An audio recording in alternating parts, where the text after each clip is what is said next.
You recording? Okay, good. This is laser for the benches. So we're talking about engraving our backrests on our benches. We've got a 2x8 in here, measures 48 inches long. We're fortunate that even though this is a 40-inch bed for the laser, we can sneak a 48-inch board in here and overhang it either side as long as we're careful and burn within this area. This area, what we're talking about specifically is what we call our print target window. And a print target window, tape measure. What is this? What is this? Oh, cute. That's cute. A print target window is the specific area that we want to print in. So on this bench, we know that we've got maximum of 7 1/4 inches. So we're going to say like a 6.5 inch print target window vertically. By safe window here is probably 36 inches, so 3 feet. So bring that number over here. Our print target window is 6.5 by 36. This is called Lightburn. This is our software that we use. And this shows the entire bed of the laser. And we can create shapes on this software. You're gonna have to move in on the screen quite a bit. Let me see if I can get this to reattach up here. No, okay. Reset to default layout. There we go. Okay, so I've got text in here already that I like the font, and I've actually got it sized to what I need. I'm going to create a shape. I've got that selected, a rectangle. I'm going to make it blue, which will matter in a little bit. And I'm going to drag that. And what I'm looking for is when I snap this and drop it, right up here, I'm set to inches in Lightburn. I could switch over to millimeters, that's bad. Inches, right now I've got a rectangle that's 8.6 by 30.7. So I'm going to adjust that. Go back to the pointer here, and I want to make that the same as my print target window. So about 6.5 inches tall by 30 inches long. And in this case, Blake's got this set even longer than that, and we're just gonna have to make it work. We're kind of maxing out. Oh, we said 36 was right, yeah. So this is 37.5, and then I can use arrow keys to move this around, which is kind of handy. And I have actually determined that that text is gonna fit really well inside my print target window. If I clicked on that text layer, I could see that I can change the height of the text. Right now it's up here, 1.7 inches. I would change it to whatever height I want. And I can also change the font style. Alerta stencil is what we've chosen right now, but you could pick anything in here. So for our benches for text, this is gonna work out really well for the CMBA benches. Now, other settings that we need to know, over here we've got a fill setting, which means it's going to fill in the letters. If you look at this, this is a fill setting, so it's etching into the letters, okay? And a cut setting would be like this, where we'd actually wanna cut them out and make holes through the wood. So we don't necessarily want to do that. Our engrave, we're going to go 25% power. We'll bump this up a little bit. 25% power. And 350 millimeters per second, which is just the travel speed of the head. Minimum power 25, click OK. And the other thing I want to do is right now, if I preview this, it's going to show me that it's going to cut my text, but it's also going to cut this box, this print target window that I've got around it. And I don't want that. I don't want to make a box around it.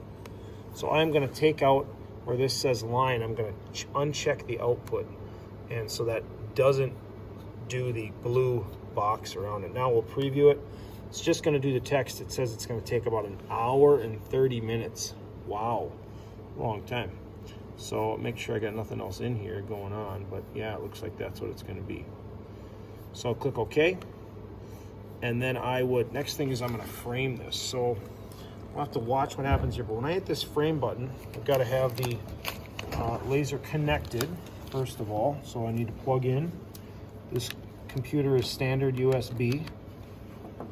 And I'm going to look here to see if it's ready. I'll hit pause.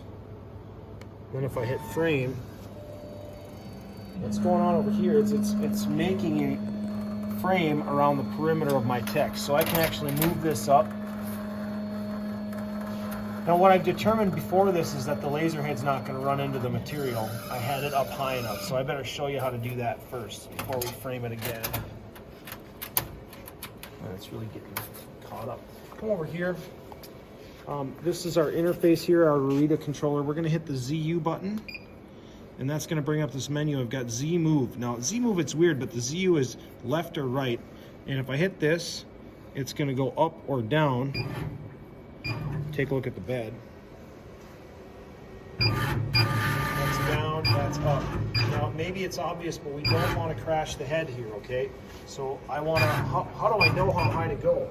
I'm going to use this tool right here. This is a 2-inch focus tool. 2-inch, it says it that way. And you go off of the top of this housing. I'll have to get down. I'll even move the head over here. Just to get into a little bit of real estate. Okay, so this step tool goes on here like this, and then I have to bump the Z button up or down until it just touches off. So let's do that. Right there is perfect. And that is the proper step height. I've got the correct focal length for the lens. So I'm focused right now, and I've got to continue framing here because it's not located correctly. Once it is, it looks like I got a piece of tape in here that might be for this project. An old one anyway, but let's frame it again, see where we're at. See how far we come down. Oh yeah, we're within a 1/4 inch. If you can see here, I want to make sure I'm maintaining the same distance or gap. And that looks really good. It looks like I'm running parallel right now. See where we come out over here. Bump. Oh, we got to keep framing it. Sometimes it gets stuck or stalls out. And I want to center it left to right. Frame. So I'm a little bit high yet. Slide that down in order to center.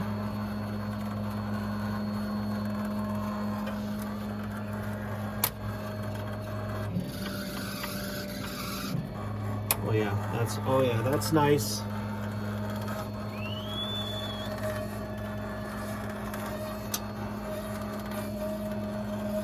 Okay, frame. So what we've got is our print target window is fitting. It is framed around the material. The laser head is focused to the correct height. The last things we have to do is make sure that we close the lid before we run this. We have to make sure the water chiller is turned on, which it's normally on, but if this isn't on, it won't actually cut. And then finally, we're going to turn on the exhaust in here because we don't want to create a lot of smoke. So that's over here on the wall. Push this button once. It will turn on our exhaust system.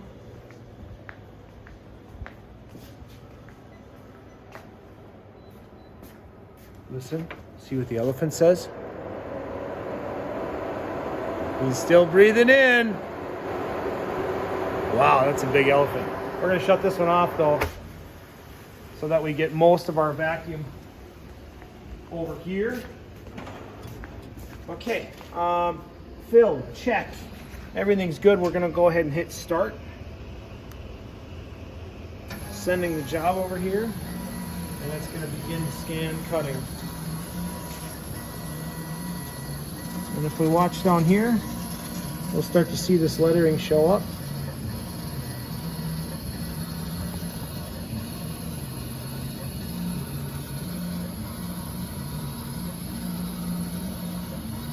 Sometimes when I watch, I like to move my head with the laser. Paw at it once in a while. That looks like about the right depth for cut. It's good that it's pronounced pretty deep. Like it. And you can see that exhaust getting taken away. Now, our general rule with this is we want to monitor this when it's cutting. It's just engraving right now, but worst case scenario, we light the laser on fire, it burns up the head, bad deal. You gotta have somebody around, even though this thing takes forever. So we'll run it during the day. Like today is the end of a day, so what I can do is just pause this. If I hit this pause button, and I come back on Monday, turn everything on, hit start, it's gonna pick up and run right from there. And it will just continue to cut. Okay, we push the button once more on the wall to shut off the exhaust system.